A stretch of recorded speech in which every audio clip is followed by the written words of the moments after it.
Mahigit 2 milyong pisong halaga ng fully grown marijuana ang sinira at sinunog ng PNP Benguet matapos ang matagumpay na operasyon. Patrolwoman Melba Langbis sa balita. Tuloy na malawak ang kampanya kontra illegal na droga, tinatayang 2,640,000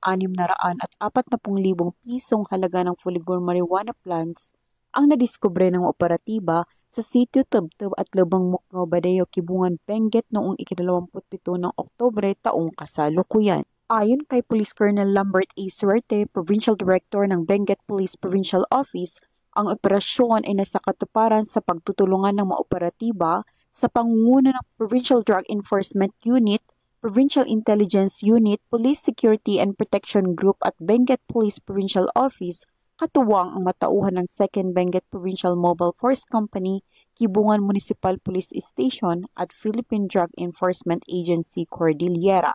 Ang operasyon ay nagresulta sa pagkadiskubre ng 2 plantasyon ng marijuana na may kabuuang lawak na 1,650 square meters at may nakatanim na 13,200 piraso ng fully grown marijuana plants na tinatayang nagkakahalaga ng 2,640,000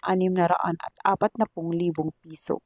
Bagamat walang nahuling cultivator, lahat ng nadiskubreng marijuana ay naidokumento at sinunog sa mismong lugar, habang ang sapat na sample ay dinala upang isumiti sa Regional Forensic Unit Cordillera para sa qualitative test.